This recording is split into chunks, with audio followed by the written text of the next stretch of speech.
Hello everyone. इस MCQ में ये multiple choice question, objective question में आपका स्वागत है। और ये टॉपिक है आज का सोशल रिसर्च, सामाजिक अनुसंधान से संबंधित है। तो मैं आपको ये हमेशा कहता हूँ कि प्रैक्टिस सेट करने के साथ साथ आप अपना कॉन्सेप्ट भी क्लियर रखिए, क्योंकि कॉन्सेप्ट अगर आपका क्लियर होगा तभी प्रैक्टिस से फायदा पहुंचाएगा। तो चलिए आगे बढ़ते हैं, शुरू करते हैं। सामाजिक घटनाओं के संबंध में ज्ञान प्राप्ति के लिए प्रयोग में लाई गई वैज्ञानिक पद्धति का क्या नाम है? इस वैज्ञानिक पद्धति का नाम है सामाजिक शोध। डायरेक्ट आ जाइए, सामाजिक शोध को कहते हैं ज्ञान प्राप्ति के लिए। ये दोनों का को समझिए। आगे बढ़िए। समाजशास्त्रीय शोध में मानव समूह के संबंधों का अध्ययन होता है। ये किसका कथन है? ये विटने का कथन है। इसमें ऑप्शन देखने की जरूरत नहीं है, क्योंकि ये डायरेक्ट फैक्चुअल है, इसको आपको रखना पड़ेगा। सामाजिक शोध का मुख्य उद्देश्य क्या है? सामाजिक समस्याओं का उन्मूलन करना, ये तो है ही नहीं। सामाजिक समस्याओं को सुलझाना, ये भी नहीं है। सामाजिक परिवर्तन कराना, ये नहीं है। सामाजिक शोध का सबसे इंपॉर्टेंट ज्ञान प्राप्ति। पहला क्वेश्चन भी इसी टाइप का था और उसका विस्तार में पुनः परीक्षा, ध्यान रहे, इसको रट जाइए। सामाजिक घटनाओं के संबंध में ज्ञान प्राप्ति, देखिए यहाँ आया था ज्ञान प्राप्ति के लिए सामाजिक शोध, और फिर यहाँ देखिए सामाजिक शोध का लक्ष्य ज्ञान प्राप्ति। तो जब आपको याद रहेगा, और इसीलिए मैं बोलता हूँ कि कॉन्सेप्ट आप देख लें। सामाजिक अनुसंधान से संबंधित जितनी भी वीडियो है इस चैनल पे अवेलेबल है, उसको आप जरूर देखें। सिर्फ प्रैक्टिस सेट के चक्कर में रहिएगा तो धोखा होगा। हालांकि प्रैक्टिस सेट जरूरी है, मैं बताऊंगा कि कितनी बार आपको प्रैक्टिस सेट करना चाहिए।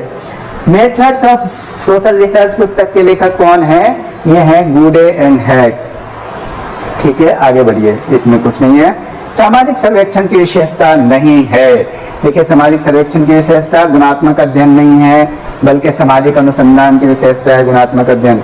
इसमें परिमाणात्मक होता है, यानी क्वांटिटेटिव स्टडी करते हैं सामाजिक सर्वेक्षण में, क्वांटिटेटिव।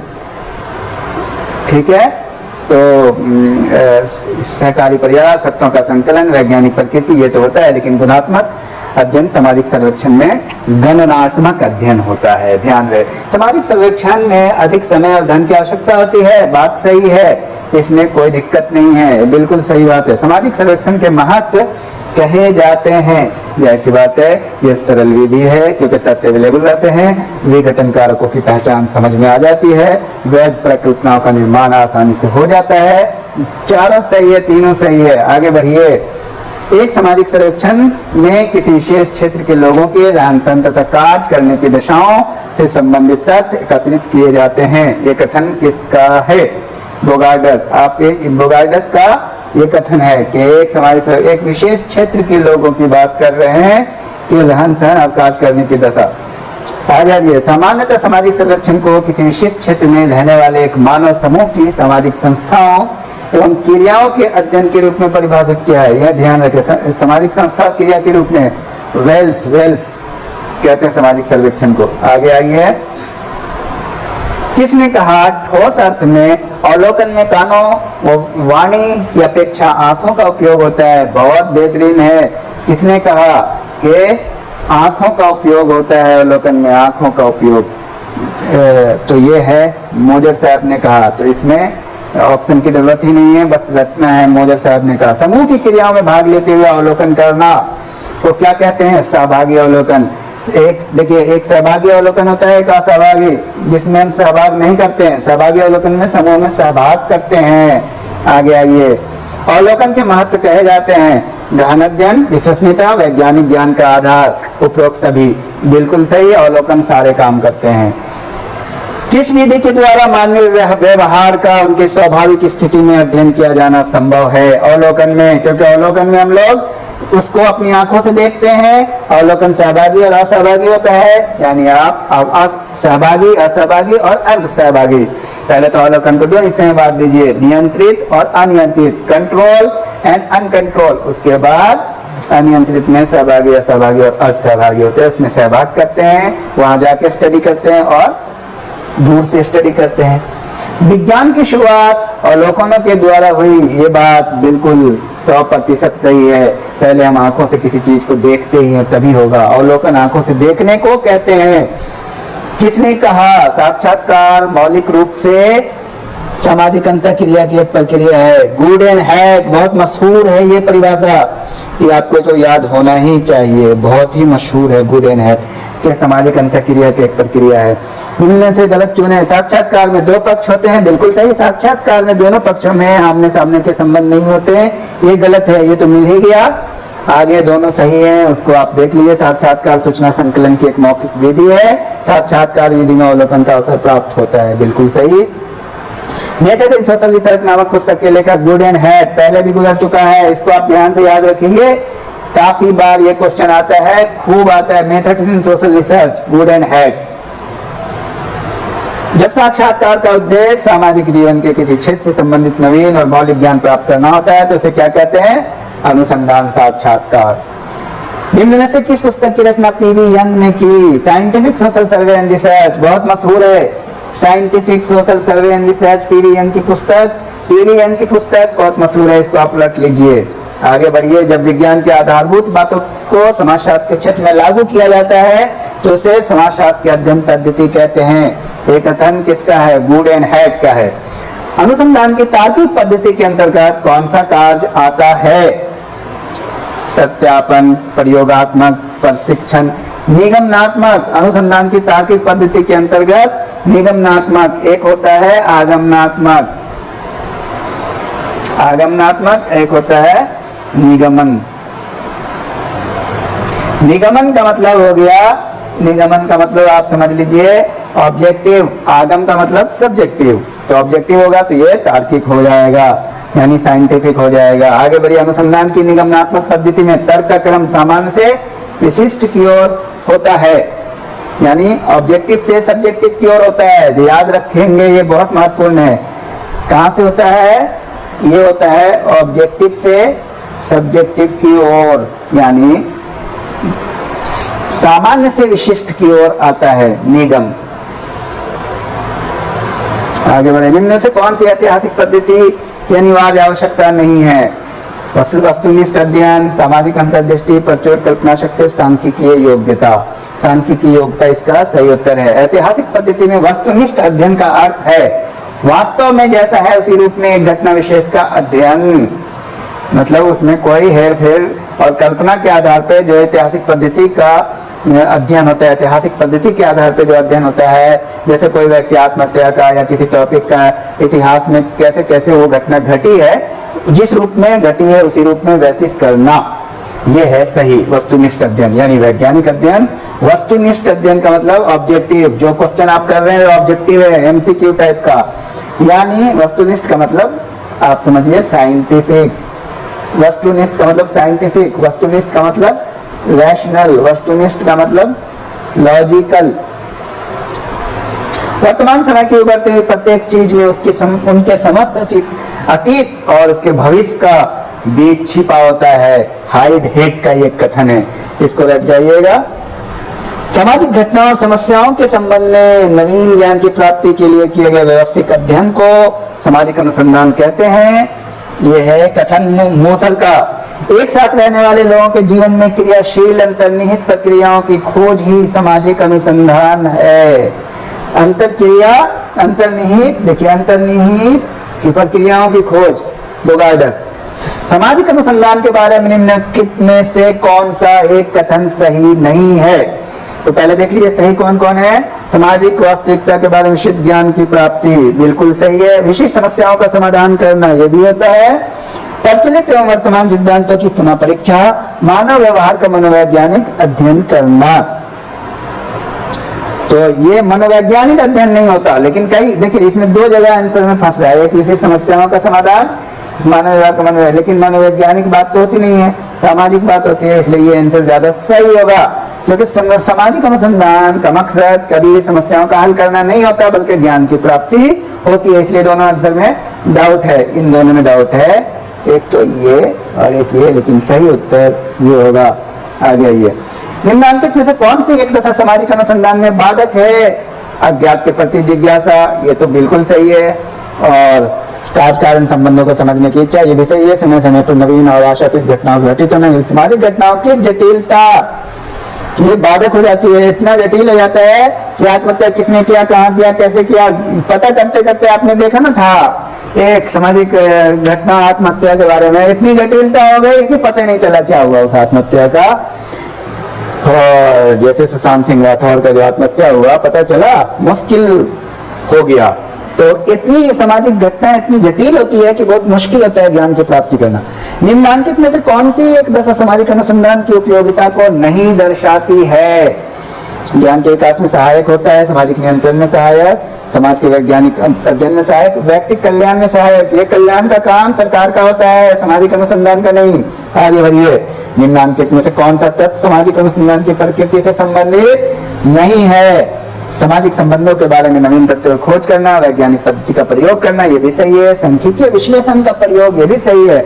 अज्ञात के प्रति जिज्ञासा,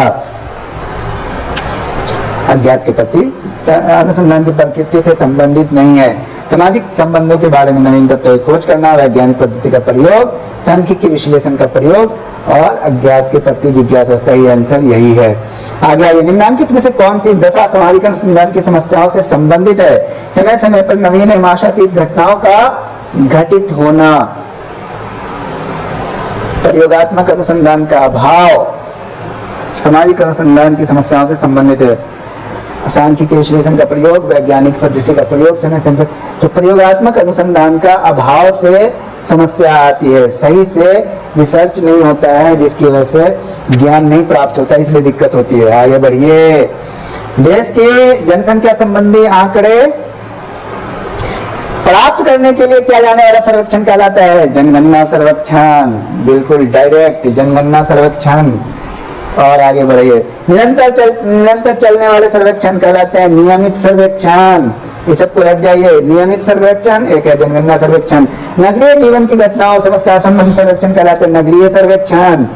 नगर पालिका विश्वविद्यालय के माध्यम से किया जाने वाला सर्वेक्षण कहलाता है अर्ध सरकारी सर्वेक्षण। कौन सी दशा सर्वेक्षण पद्धति के गुणों से संबंधित नहीं है? तो इसको आप देखिए, समाज का ज्ञान भी मिलता है, सामाजिक गतिशीलता की दिशा और प्रभाव का ज्ञान भी मिलता है, विषय का व्यवहारिक ज्ञान। सर्वेक्षण दीर्घकालीन होना, दीर्घकालीन नहीं होता, बदल जाता है सर्वेक्षण कभी भी। 5 साल 10 साल में आंकड़े बदल जाते हैं। जैसे मान लीजिए किसी एक क्षेत्र में महिलाओं की संख्या कितनी है, पुरुषों की संख्या, आत्महत्या कितनी हो रही है, हमेशा उतनी नहीं होगी, बदल जाएगा। एक सामाजिक सर्वेक्षण में किसी विशेष क्षेत्र के लोगों के रहन सहन तक काज करने की दशाओं से संबंधित तथ्य एकत्रित किए जाते हैं। कथन किसका है? बोगार्डस का। ये पहले भी गुजर चुका है, इसको आपको रखना पड़ेगा। सिन पाओ यांग संयुक्त राष्ट्र संघ के किस विभाग के प्रमुख ग्रामीण समाजशास्त्री रहे? किस विभाग के? सिन पाओ यांग ये सामाजिक सोशल साइंटिस्ट हैं, सोशल रिसर्चर। ये किसी विभाग में रहे संयुक्त राज्य अमेरिका में। जब किसी समस्या के संबंध में तुरंत ही तथ्यों की आवश्यकता का अनुभव किया जाता है, तब कौन से सर्वेक्षण की आवश्यकता होती है? तुरंत जब किया जाता है तो ध्यान रहे कार्यवाहक सर्वेक्षण। देखिए, इसको गहनता से आपको पढ़ना पड़ेगा, रटना पड़ेगा, याद करने वाली भी चीज है। और कॉन्सेप्ट के लिए आपको कॉन्सेप्ट वाली वीडियो देखनी पड़ेगी। सोशल रिसर्च से संबंध, why we do research, what is social research, सामाजिक अनुसंधान क्या है, सामाजिक अनुसंधान के क्या चरण है, ये सारी वीडियो अवेलेबल है। उन सबको आप जब देख लेंगे तब जाकर के आपको प्रैक्टिस। देखिए, कुछ स्टूडेंट गलतफहमी में है, वो ये समझ रहे हैं कि प्रैक्टिस सेट कर लेंगे और एग्जाम में, ऐसा नहीं होगा। प्रैक्टिस सेट उसी को फायदा पहुंचाएगा जो कॉन्सेप्ट को सुनेगा। तो मैं ये चलन देखता हूँ, कुछ स्टूडेंट जल्दीबाजी में सोचते हैं कि एकदम प्रैक्टिस सेट करेंगे, वही क्वेश्चन आ जाएगा, वो आपके दिमाग से निकल जाएगा। प्रैक्टिस सेट बहुत जरूरी है, लेकिन उससे ज्यादा जरूरी कॉन्सेप्ट की वीडियो भी आप सुने, याद करें। इसीलिए तो इतने बड़े बड़े कॉलेज यूनिवर्सिटीज चल रहे हैं, वहाँ टीचर लेक्चर दे रहे हैं, नहीं तो हम लोग प्रैक्टिस सेट पढ़ के आगे निकल जाते हैं। ऐसा नहीं होगा, प्रैक्टिस सेट बहुत जरूरी है, मैं बोल रहा हूँ बार बार, लेकिन वो तब जब आपका कॉन्सेप्ट क्लियर हो। चलिए, वस्तुनिष्ठ प्रमाण का निष्पक्षता से निरीक्षण करने की इच्छा एवं योग्यता है, किसका कथन है? ग्रीन का।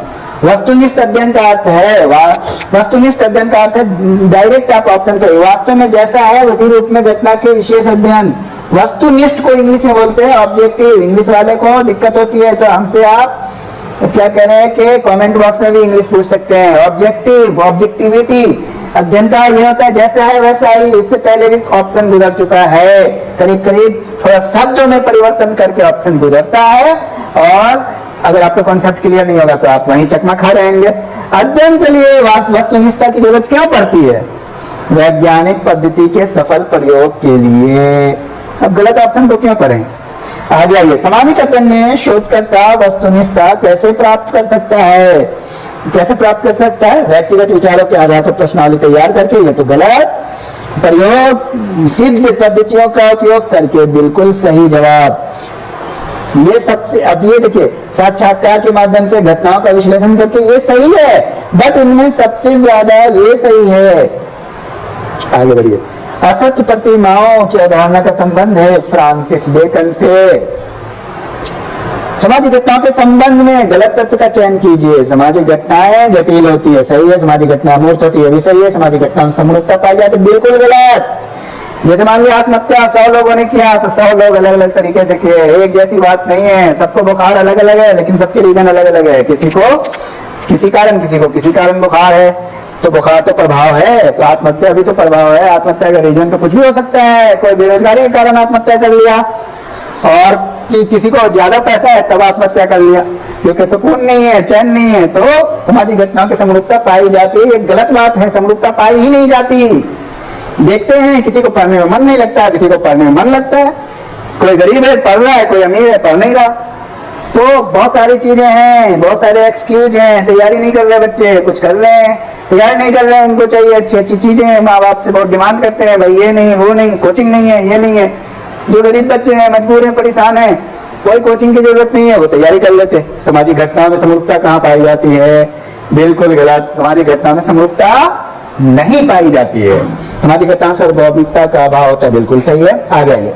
किसके आधार पर सामाजिक संबंध पनपता है? सामाजिक संबंधों से समाज का निर्माण होता है। समानता के आधार पर। समानता रहेगी तभी तो आप रिलेशनशिप बनाएंगे। सामाजिक घटना में किसका अभाव पाया जाता है?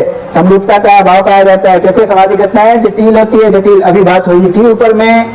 सामाजिक घटनाओं के वैज्ञानिक अध्ययन में आने वाली घटनाओं के संदर्भ में गलत तथ्य का चयन कीजिए। नियंत्रित प्रयोग की समस्या, वैश्विकता का अभाव, पूर्वानुमान असंभव, बिल्कुल सही है, लेकिन माप संभव। माप नहीं कर सकते हैं किसने कितना आत्महत्या किया, किसका किससे कितना संबंध है। आप माप जाएंगे, कौन किससे कितना प्रेम करता है, कितना नफरत करता है, कितना किलो, कितना ग्राम, आप कैसे समझेंगे? तो आप नाप ही नहीं सकते। एक कार्यवाहक विचार जो उपयोगी खोज का आधार बनता है, कार्यवाहक उपकल्पना माना जाता है। किसने कहा?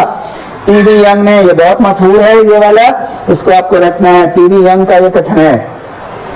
आ जाइए। पीवी यंग का कथन है, hypothesis generalization validity of which remains to be tested. किसने उपकल्पना के 4 स्रोतों का उल्लेख किया? गुड एंड हैट, याद कीजिएगा, ये आता है इस तरह के प्रश्न। निम्नलिखित में से किस एक दशा को उपकल्पना की विशेषता नहीं कहा जा सकता? स्पष्टता होती है, प्रयोगशीलता होती है, विशेषता होती है। सादृश्य नहीं होता, अभी ऊपर गया है। सोशल रिसर्च में कभी भी होमोजेनिटी नहीं होती। आ जाइए। होमोजेनिटी है इसका मतलब यानी हेटेरोजेनिटी होती है। इन तीनों को कंसेप्चुअली क्लियर, एम्पिरिकल, स्पेसिफिक होता है हाइपोथेसिस। कौन सी उपकल्पना व्यक्ति के सामान्य दैनिक जीवन में प्रचलित विचारधाराओं, मान्यताओं, निषेधों, व्यवहारों, प्रतिमानों इत्यादि पर आधारित होती है? अनुभविक समानताएं बताने वाली परिकल्पना। इन सबको, कुछ बातों को आपको याद करना पड़ेगा। आ जाइए। उपकल्पना के निर्माण का महत्वपूर्ण स्रोत कौन है? वैज्ञानिक सिद्धांत। वैज्ञानिक सिद्धांत। आगे आइए। किसके अनुसार परिकल्पनाओं का जन्म स्वयं विज्ञान में होता है? Good and hat. Good and hat ने परिकल्पनाओं को कितनी श्रेणियों में विभाजित किया है? 3 श्रेणियों में विभाजित किया है। और आगे आइए। किसका कहना है कि परिकल्पना दृष्टिहीन खोज, ब्लाइंड सर्च से हमारी रक्षा करती है? बहुत बेहतरीन है ये क्वेश्चन, पीवी यंग। और बस इसको हम आगे कर लें। किस अभिकल्प का उद्देश्य समस्या के संबंध में पूर्ण, यथार्थ एवं विस्तृत तत्वों की जानकारी प्राप्त करना है? यह वर्णनात्मक अनुसंधान अभिकल्प का उद्देश्य। इसको आपको याद करना पड़ेगा। कौन सी संरचना प्रयोगशाला में? संरचना, यहाँ पे ये बात हो रही है रिसर्च डिजाइन की बात हो रही है। ध्यान दे, रिसर्च डिजाइन से संबंधित ये क्वेश्चन है। रिसर्च डिजाइन, रिसर्च इसको कहते हैं अनुसंधान अभिकल्प, यानी अनुसंधान संरचना भी कहते हैं। कौन सी संरचना प्रयोगशाला में प्रयोग की तरह 2 चरों के परस्पर संबंध का अध्ययन करने के लिए बनाई जाती है? परीक्षणात्मक अनुसंधान संरचना। आ जाइए, किस प्रकार का परीक्षण किसी ऐतिहासिक घटना का अध्ययन करने के लिए किया जाता है? कार्यान्तर तथा परीक्षण, कार्यान्तर तथा परीक्षण ऐतिहासिक घटना के लिए किया जाता है। तो उसके बाद क्या उसका प्रभाव पड़ा, देख लीजिए आगे। अन्वेषणात्मक अनुसंधान और विकल्प के निर्माण में कौन सी सहायक विधि नहीं है? सामाजिक विज्ञान या अन्य संबंधित साहित्य का पुनरीक्षण, अध्ययन समस्या से संबंधित अनुभव व्यक्तियों का सर्वेक्षण, अंतर्दृष्टि प्रेरक उदाहरणों का विश्लेषण, तत्वों के संकलित विधियों की परिरचना, ये नहीं है। कौन सी परिरचना लचीली होती है? अन्वेषणात्मक, अन्वेषणात्मक। आ जाइए, कुछ चीजों को आपको हूबहू रटना पड़ेगा जो ऐसे ही एग्जाम में आते हैं। द्वितीय तत्व वे होते हैं जिन्हें मौलिक स्रोतों से एक बार प्राप्त कर लेने के पश्चात काम में लिया गया हो एवं जिनका प्रसारण अधिकारी उस व्यक्ति से भिन्न होता है जिसने प्रथम बार संकलन को नियंत्रित किया था। यह कथन किसका है? पीवी योंग का है। और किसने लिखा? डायरियां सबसे ज्यादा रहस्योद्घाटन करने वाली होती हैं क्योंकि एक और व्यक्ति को इनका जनता के सामने प्रदर्शित होने के समय ही उनको बहुत स्पष्ट रूप में लिख दिया जाता है। जॉन मेज। जिसे कोई व्यक्ति किसी अन्य व्यक्ति की जीवन संबंधी घटनाओं के बारे में लिखता है क्या कहलाता है? जीवन चरित्र। ध्यान रहे, आत्मकथा, संस्मरण, डायरी अलग चीज है, जीवन चरित्र है। अनुसंधान को अध्ययन से संबंधित जो तथ्य सरकारी अभिलेखों, भिन्न रिपोर्टों, डायरियों आदि से प्राप्त होते हैं उसे कहते हैं द्वितीयक स्रोत या द्वितीयक या प्रलेखीय स्रोत, यानी ये सेकेंडरी सोर्स है। प्राथमिक तो हो गया जिसे आप जाकर के फील्ड में स्टडी करते हैं, ऑब्जर्वेशन करते हैं, इंटरव्यू लेते हैं, लेकिन किसी दूसरे का रिपोर्ट लिखा हुआ, सरकारी रिपोर्ट लिखा हुआ द्वितीयक स्रोत है। किसके अनुसार शिलालेख, स्तूप, विभिन्न खुदाइयों से प्राप्त अस्थि पंजर, भौतिक वस्तु आदि ऐतिहासिक स्रोत से प्राप्त तथ्य भी द्वितीयक तथ्यों के अंतर्गत आते हैं। लुंडबर्ग। भारत में जनगणना प्रतिवेदन कैसा स्रोत है? द्वितीयक। अभी बात हुई है ऊपर, ये क्वेश्चन आएगा, जनगणना क्या है? द्वितीयक स्रोत है क्योंकि प्राथमिक स्रोत में तो आप खुद जाकर के आंकड़े एकत्रित करेंगे कितने लोग क्या कर रहे हैं। सेंसस, शब्द की उत्पत्ति किस भाषा से हुई? लैटिन। एक निदर्शन, ये सैंपलिंग का क्वेश्चन है। सैंपलिंग, सैंपलिंग, सैंपलिंग को इंग्लिश में निदर्शन कहते हैं। आप सैंपल नाम सुना हुआ है। सैंपल का मतलब जब बाजार में आप चावल खरीदने जाते हैं तो आप हाथ में रख के देखते हैं ना कि भाई ये चावल कैसा है, और आपको अंदाजा हो जाता है कि पूरी बोरी में चावल वैसा ही है, तो उसको कहते हैं सैंपल यानी निदर्शन। एक निदर्शन जैसा कि इसके नाम से स्पष्ट है किसी वस्तु विस्तृत समूह का एक अपेक्षाकृत लघु प्रतिनिधि है। ये कथन किसका है? गुड एंड हैट का। The sample represent the whole। Next question देखिए, किसमें इकाइयों के एक समूह का अध्ययन किया जाता है? संभाग निदर्शन में। निर्णय से कौन सी दशा निदर्शन प्रविधि की संभावनाओं को व्यक्त नहीं करती है? अभिनति की संभावना, गहन अध्ययन, विशेष ज्ञान की आवश्यकता, प्रतिनिधिपूर्ण निदर्शन में के चुनाव में कठिनाई। कौन सी दशा निदर्शन प्रविधि की सीमाओं को व्यक्त? गहन अध्ययन। गहन अध्ययन से पता नहीं चलता है कि कैसी कैसी विधि लेना है, सब में तो गहन ही अध्ययन किया जाता है, लोग ऐसा ही समझते हैं। तो अभिनीति की संभावना, विशेष ज्ञान की आवश्यकता, ये सब है, गहन अध्ययन से नहीं पता चलता। आगे बढ़िए, किस विधि का उपयोग भौगोलिक क्षेत्र के चुनाव के लिए किया जाता है? ग्रिड विधि। याद कर लीजिएगा।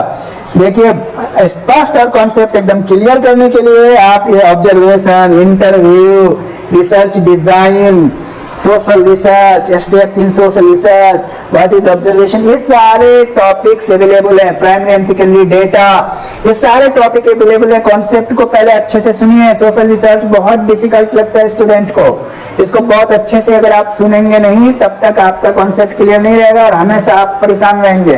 तो प्रैक्टिस के साथ साथ आपको कॉन्सेप्ट को क्लियर करना है। पहली बार में चयनित निदर्शन से वांछित आवश्यक परिणाम प्राप्त होने पर जब निदर्शन का एक से अधिक बार किया जाता है तो उसे कहते हैं पुनरावृत्ति निदर्शन। नाम से क्लियर है। किसका प्रयोग एक बहुत बड़े क्षेत्र से निदर्शन निकालने के लिए किया जाता है? बहुस्तरीय निदर्शन। बहुस्तरीय निदर्शन। पुनरावृत्ति विधि का को संभाग निदर्शन भी कहते हैं, क्षेत्रीय निदर्शन। और इसमें से बहुत सारे क्वेश्चन एग्जाम में आते हैं, हूबहू आते हैं, इसको प्रैक्टिस खूब कीजिए। किसने निदर्शन की विश्वसनीयता की जांच के लिए परमाप त्रुटि के आधार पर निदर्शनों के महत्व का परीक्षण करने का सुझाव दिया? मोजर। सामान्य रूप से प्रश्नावली से अभिप्राय प्रश्नों के उत्तर प्राप्त करने के उस उपकरण से है जिसमें एक फॉर्म प्रयोग होता है जिसे उत्तरदाता स्वयं भरता है। यह कथन किसका है? गुडेनहाइट का। किस प्रकार की प्रश्नावली का प्रयोग सामाजिक तत्वों की जानकारी प्राप्त करने के लिए किया जाता है? तथ्य संबंधी प्रश्नावली। किसने संरचना के आधार पर प्रश्नावली को दो श्रेणियों में विभाजित किया है? PV young. इसको आपको डायरेक्ट याद करना है, इसमें ऑप्शन देखने की जरूरत नहीं है। आ जाइए। जिसकी रचना अध्ययन प्रारंभ करने के पूर्व उद्देश्य को सामने रखकर ली जाती है कहलाती है संरचित प्रश्नावली। किस प्रकार की प्रश्नावली में प्रश्नों के संभावित उत्तर चित्रों द्वारा दिखाए जाते हैं? चित्रमय प्रश्नावली। इसमें डायरेक्ट आप आंसर को याद कीजिए।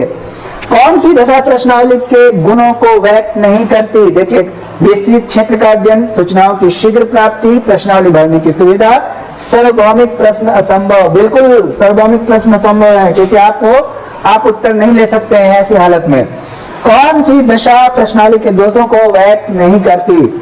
प्रत्युत्तर की समस्या, सार्वभौमिक प्रश्न असंभव, अस्पष्ट लेख, प्रमाणित स्वतंत्र सूचना। जाहिर सी बात है, बाकी तीनों में तो समस्या समझ में आ रही है, दोस्त इसमें नहीं समझ में आ रही है। तो ये प्रमाणित स्वतंत्र, देखिए ये कॉन्सेप्ट है, इसको जब तक आप देखेंगे नहीं वीडियोस तब तक आपका क्लियर नहीं होगा। प्रश्नावली की विश्वसनीयता को प्रभावित करने वाले कारकों में शामिल नहीं है इस अस्पष्ट अनुपयुक्त प्रश्न, प्रश्नावली के अन्य दोष, सूचनाओं से संपर्क का अभाव, प्रश्नों का उचित क्रम, ये शामिल नहीं है। एक अच्छी प्रश्नावली की प्रमुख विशेषता में शामिल नहीं है निदर्शन में अभिनति। अच्छी प्रश्नावली में स्पष्ट एवं सरल प्रश्न जरूरी है, प्रश्नों का उचित क्रम, सीमित आकार भी, निदर्शन में अभिनति। ये तो निदर्शन की बात हो गई। आगे आइए। और प्रविधियां एक समाज, इसको रहने देते हैं, नेक्स्ट टाइम करता हूं क्योंकि वक्त ज्यादा हो गया है। आधा घंटा का वीडियो है, मात्र 2 वीडियो में मैं इसको समाहित कर लूंगा सोशल रिसर्च के ऑब्जेक्टिव क्वेश्चंस को। अब हम आपको ये बताना चाह रहे हैं कि ये जो एमसीक्यू है, ये एमसीक्यू एक तो बीए के स्टूडेंट के लिए बहुत ही इंपॉर्टेंट है, एमए के विद्यार्थी के लिए बहुत इंपॉर्टेंट है और नेट के लिए भी बहुत इंपॉर्टेंट है। साथ साथ में मैं आपको एक बात और बताना चाहता हूँ जो बहुत महत्वपूर्ण है। बहुत महत्वपूर्ण है कि ये एमसीक्यू या ऑब्जेक्टिव के चक्कर में जो हम पढ़ते हैं, ये आपका जब तक आप कॉन्सेप्ट क्लियर नहीं करेंगे, कॉन्सेप्ट को आप क्लियर कर लें। पहले जितनी भी वीडियो सोशल रिसर्च से संबंधित है मैं आपको बता दूं, so what is social research, why we do research, interview, observation, schedule, ये सारी वीडियो आप एक एक करके अच्छे से सुने, फिर प्रैक्टिस करें। अब सवाल ये पैदा होता है, कई स्टूडेंट जानना तो प्रैक्टिस कितनी बार करें? 1 बार, 2 बार, 4 बार, 5 बार, 50 बार, 100 बार। देखिए प्रैक्टिस ऐसी चीज है कि आपको करते रहना है, नहीं तो आप भूल जाएंगे। प्रैक्टिस भी जरूरी है, कॉन्सेप्ट क्लियर करना भी जरूरी है, दोनों जरूरी है। तो आप प्रैक्टिस कम से कम 10 बार तो एग्जाम से पहले हो जाए। और आप समझिए अगर 100 बार आप कर लेते हैं, 100 बार का टारगेट रखिए, लेकिन मिनिमम आप 10 बार करेंगे तभी आपसे सही से आंसर टैकल होगा। तो ये सैंपलिंग से रिलेटेड कुछ क्वेश्चंस हैं, निदर्शन इसको कहते हैं।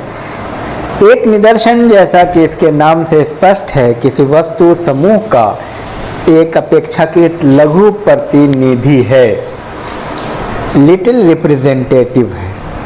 ये कथन किसका है? गुडेनहाइट का कथन है। ये गुडेनहाइट साहब सोशल रिसर्च में बहुत मशहूर है, इनकी बुक भी है और 2 बहुत नामी साइंटिस्ट हैं, पीवी यंग एंड गुडेनहाइट।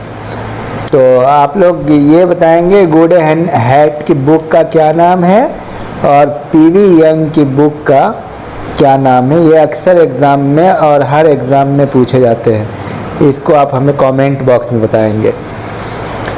नेक्स्ट, किसमें इकाइयों को के एक समूह का अध्ययन किया जाता है? पुनरावृत्ति निदर्शन, संभाग निदर्शन, अनियमित अंकन प्रणाली। इकाइयों के एक समूह का अध्ययन संभाग निदर्शन में किया जाता है, यानी एक भाग में संभाग निदर्शन। निम्न में से कौन सी दशा निदर्शन पर विधि की सीमाओं को व्यक्त नहीं करती? अभिनीति की संभावना, विशेष ज्ञान की आवश्यकता, प्रतिनिधि पूर्ण निदर्शन के चुनाव में कठिनाई, गहन अध्ययन। तो इसका सही उत्तर गहन अध्ययन है। आप लोग सैंपलिंग वाले पार्ट को, कंसेप्ट को बहुत अच्छे से आप सुन लीजिएगा। सैंपलिंग क्या है, सैंपलिंग का निर्माण कैसे होता है, क्या क्या सावधानी रखनी पड़ती है। सैंपलिंग चैप्टर है, उसको आप एक बार ज़रूर पढ़ लेंगे, उससे आपका आसानी होगा। सैंपलिंग करके होगा और वीडियो आपको निदर्शन करके एक वीडियो आपको मिल जाएगी, वो भी आप देख लेंगे। और किस विधि का उपभोग भौगोलिक क्षेत्र के चुनाव के लिए किया जाता है? तो ये है ग्रिड विधि, भौगोलिक क्षेत्र के लिए किया जाता है। पहली बार में चयनित निदर्शन से वांछित एवं आवश्यक परिणाम प्राप्त न होने पर जब निदर्शन कार्य एक से अधिक बार किया जाता है तो उसे कहते हैं पुनरावृत्ति निदर्शन। क्या कहते हैं? Repeated sampling. किसका प्रयोग एक बहुत बड़े क्षेत्र से निदर्शन निकालने के लिए किया जाता है? बहुस्तरीय निदर्शन, मल्टी स्ट्रेटेड सैंपलिंग। आगे बढ़िए। पुनरावृत्ति विधि को संभाग निदर्शन भी कहते हैं, क्षेत्रीय निदर्शन। इसका सही उत्तर है पुनरावृत्ति निदर्शन, बहुस्तरीय निदर्शन, क्षेत्रीय निदर्शन। ये एक क्षेत्रीय निदर्शन है। किसने निदर्शन की विश्वसनीयता की जांच के लिए परमाप त्रुटि के आधार पर निदर्शनों के महत्व का परीक्षण करने का सुझाव दिया? देखिए, परमाप त्रुटि के आधार पर निदर्शनों का महत्व का परीक्षण, इसको आपको याद करना है, मोजर ने। आगे बढ़िए। तो सामान्य रूप से प्रश्नावली से अभिप्राय प्रश्नों के उत्तर प्राप्त करने के उस उपकरण से है जिसमें एक फॉर्म प्रयोग होता है जिसे उत्तरदाता स्वयं भरता है। ये कथन किसका है? गुडेनहेट का। किस प्रकार की प्रश्नावली का प्रयोग सामाजिक तथ्यों की जानकारी प्राप्त करने के लिए किया जाता है? तथ्य संबंधी प्रश्नावली सामाजिक तथ्य की प्राप्ति के लिए किया जाता है। किसने संरचना के आधार पर प्रश्नावली को दो श्रेणियों में विभाजित किया? प्रश्नावली को दो श्रेणियों में विभाजित किया पीवी यंग ने। जिसकी रचना अध्ययन प्रारंभ करने से पूर्व ही उद्देश्य को सामने रखकर ली जाती है कहलाती है संरचित प्रश्नावली। संरचित प्रश्नावली पहले से संरचित होती है उद्देश्य के अनुसार। किस प्रकार की प्रश्नावली? प्रश्नों के संभावित उत्तर चित्रों द्वारा दिखाए जाते हैं। चित्र में प्रश्नावली, नाम से ही स्पष्ट है। कौन सी दशा प्रश्नावली के गुणों को व्यक्त नहीं करती? विस्तृत अध्ययन क्षेत्र, विस्तृत क्षेत्र का अध्ययन, सूचनाओं के शीघ्र प्राप्ति, प्रश्नावली भरने की सुविधा, सार्वभौमिक प्रश्न असंभव। ये है। आगे आइए। कौन सी दशा प्रश्नावली के दोषों को व्यक्त नहीं करती? प्रत्युत्तर की समस्या, सार्वभौमिक प्रश्न असंभव, अस्पष्ट लेख, प्रमाणित एवं स्वतंत्र सूचना। ये दोष नहीं है बल्कि ये गुण है। तो आपको गुण और दोष जो इसकी वीडियो है उसमें आप सुन लीजिएगा। प्रश्नावली के या जो भी टॉपिक है, प्रश्नावली है, फिर आपका अवलोकन है, फिर साक्षात्कार, इनके गुण क्या है, दोष क्या है। प्रश्नावली की विश्वसनीयता को प्रभावित करने वाले कारकों में शामिल नहीं है। अस्पष्ट अनुपयुक्त प्रश्न ये तो हैं। प्रश्नावली के अन्य दोष हैं। सूचनादाताओं के संपर्क का अभाव ये भी है। प्रश्नों का उचित क्रम, ये ऑप्शन से क्लियर हो रहा है। एक अच्छी प्रश्नावली की प्रमुख विशेषताओं में शामिल नहीं है। तो नहीं है कौन? स्पष्ट एवं सरल, ये तो अच्छी बात है। प्रश्नों का उचित क्रम, सीमित आकार, निदर्शन में अभिनति, निदर्शन आ गया। चलिए, तो यही उसका सही आंसर होगा। आगे आइए।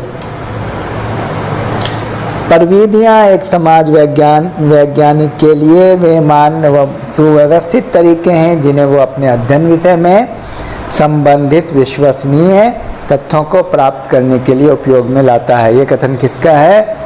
ये है मोजर का। मोजर भी अच्छे विचारक हैं। समाज नीति के संबंध में गलत कथन का चयन कीजिए। ये एक नवीनतम यंत्र है, जाहिर सी बात है। इसको सोशियोमेट्री भी कहते हैं। क्या कहते हैं? समाज नीति को। इसमें जो है, आपको मैं बता दूं कि इसमें सोशल डिस्टेंस का माप किया जाता है। इसके द्वारा संस्थापक एवं सामाजिक समूह को नापा जाता है। आ गया जो मैंने कहा। इसके द्वारा वैज्ञानिक अपने अध्ययन विषय की विवेचना करता है। ये बिल्कुल गलत। समाज नीति के द्वारा विशेषकर निरीक्षण योग संस्थात्मक व्यवहारों को नापा जाता है। मैंने क्या कहा? एक तो व्यवहारों को नापा जाता है, यहाँ देखिए, संस्थात्मक एवं समूह व्यवहारों को नापा जाता है, यानी, और ये एक यंत्र है, यहाँ नापने का काम होता है इससे, समाज नीति से। तो इसका ख्याल रखिए। काफ़ी बड़े क्षेत्र में फैले हुए सूचनादाताओं से सूचनाओं को प्राप्त करने के लिए कौन सी प्रविधि सहायता ली जाती है? तो बड़े क्षेत्र के लिए प्रश्नावली होती है। किस प्रविधि में अनुसंधान करता एवं स्वयं सूचनादाता से मिलकर उत्तरों को भरता है या भरवाता है? अनुसूची में। प्रश्नावली में भेजा जाता है, ध्यान रखिए। अनुसूची में खुद करता है, इसमें भेजता है प्रश्नों को, ठीक है, इसमें खुद भरता है। दोनों में फर्क है।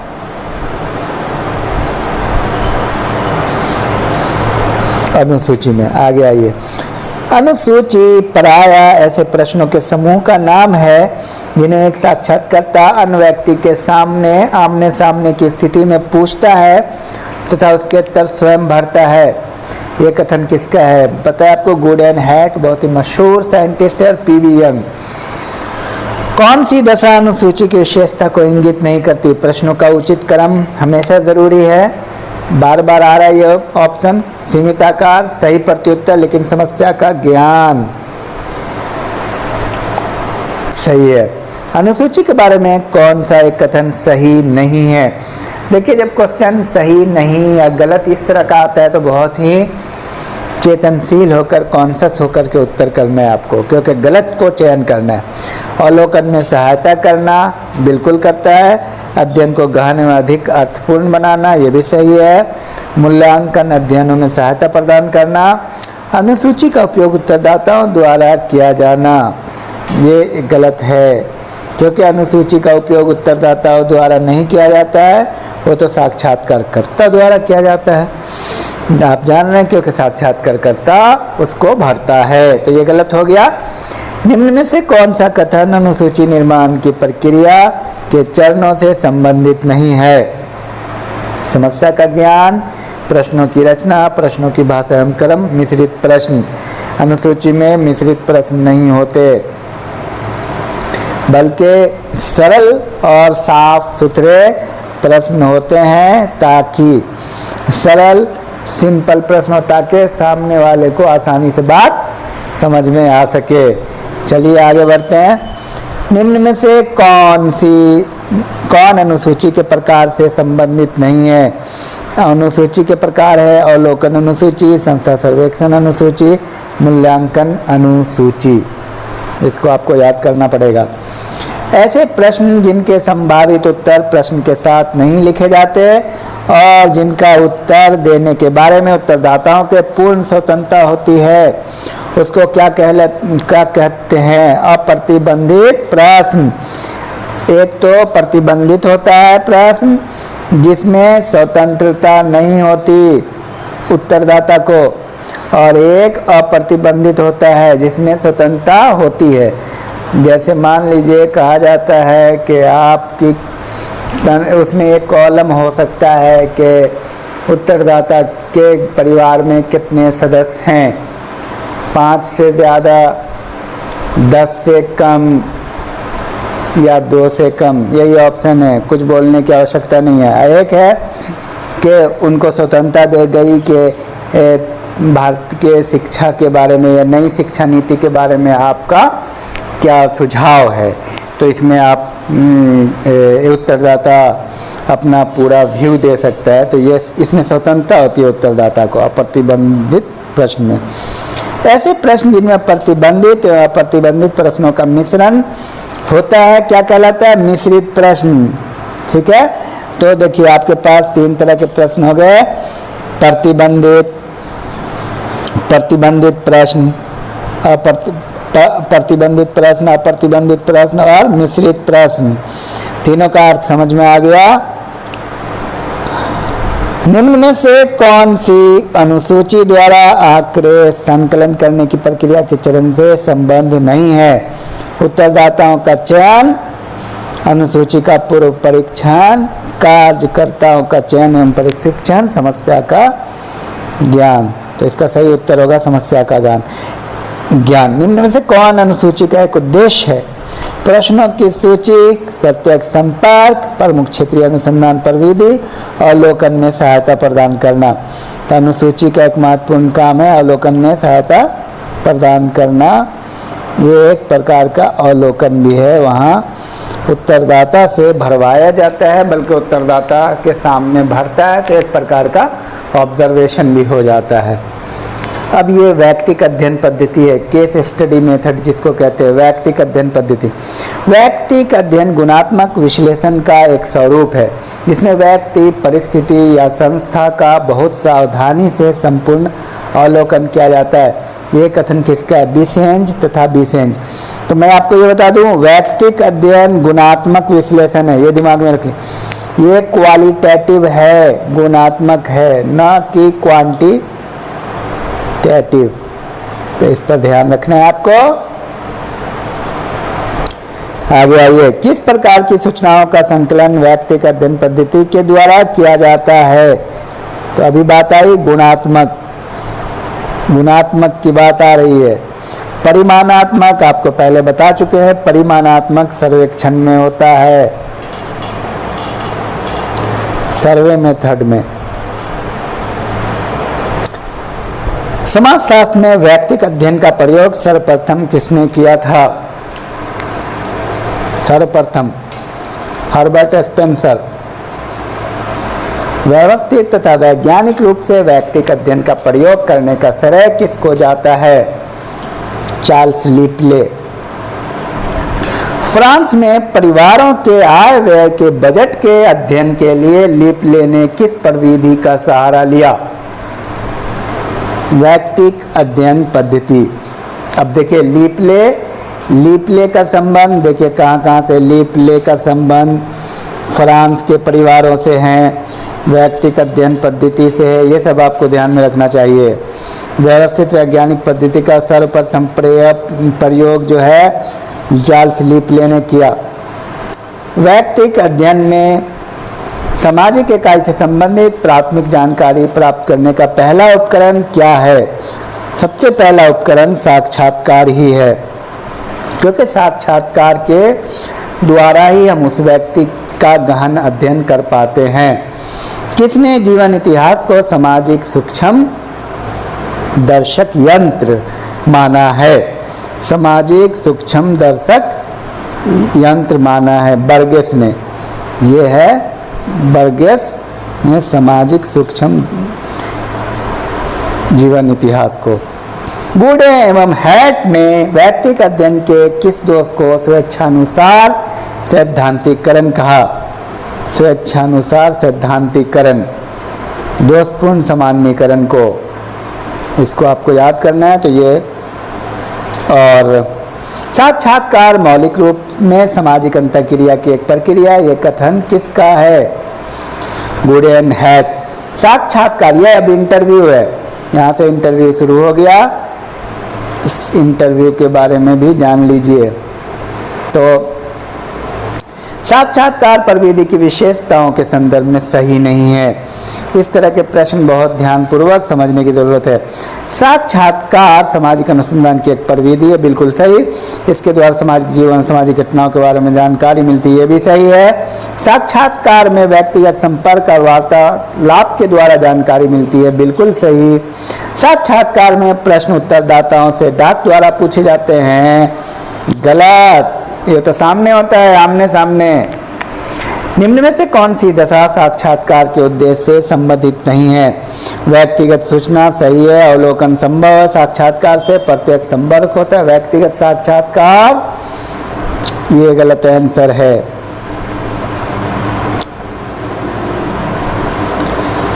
उद्देश्यों के आधार पर साक्षात्कार के वर्गीकरण से संबंधित नहीं है।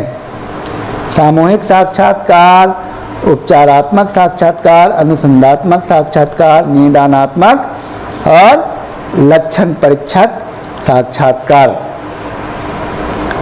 तो उपचारात्मक साक्षात्कार इसका सही उत्तर है। साक्षात्कार की प्रारंभिक तैयारी के लिए साक्षात्कारकर्ता को किन बातों की स्पष्ट जानकारी होना अनिवार्य है?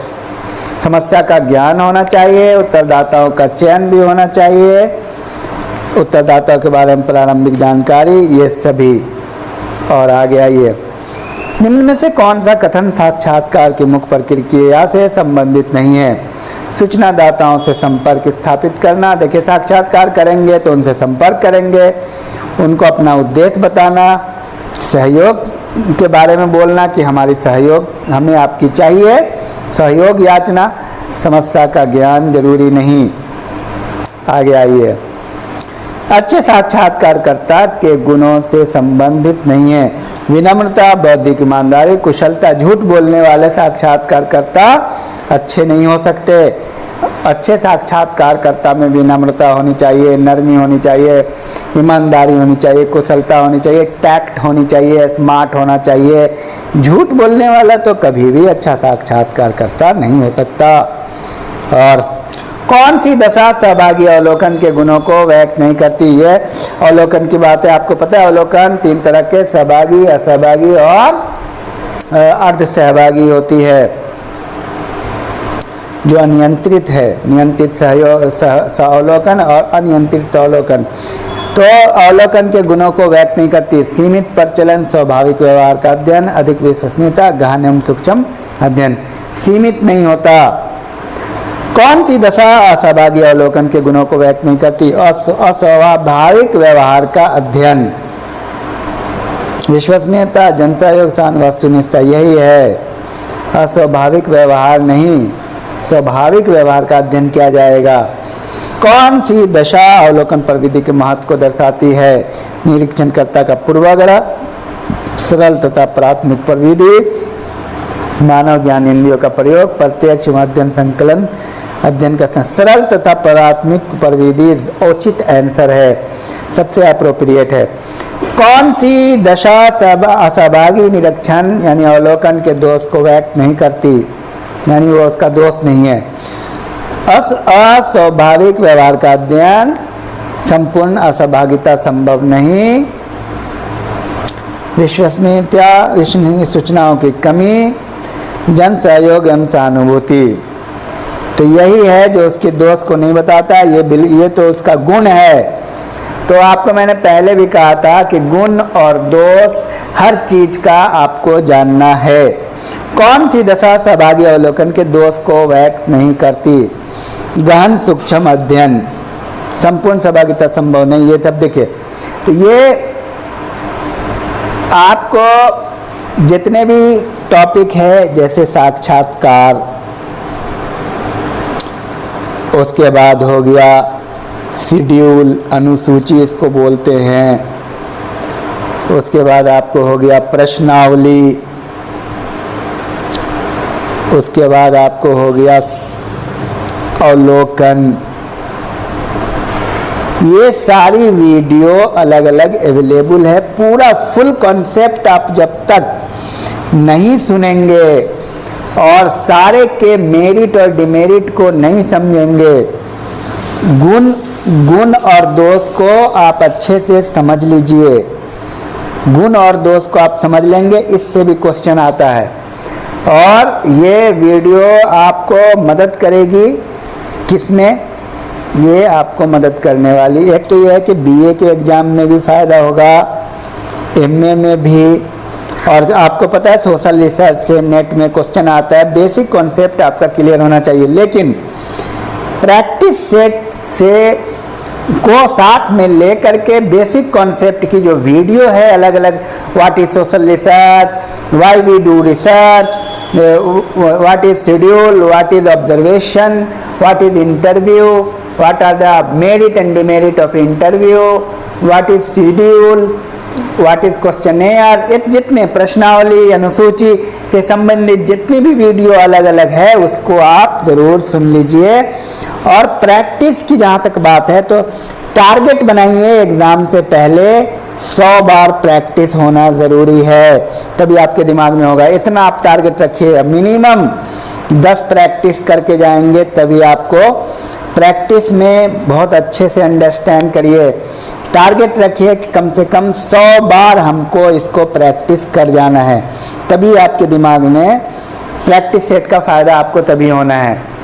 और क्योंकि प्रैक्टिस जब आप करते हैं तो वो 2 दिन 4 दिन तक याद रहता है, उसके बाद आप भूल जाते हैं। एग्ज़ाम में क्वेश्चन पलट के देता है, उलट पलट के, तो इतना अच्छे से प्रैक्टिस आप करिए ताकि वो आपका कंसेप्ट क्लियर रहे। कॉन्सेप्ट की वीडियो आप ज़रूर सुने और अपने विद्यार्थी, अपने दोस्तों को, साथियों को शेयर करना ना भूलें।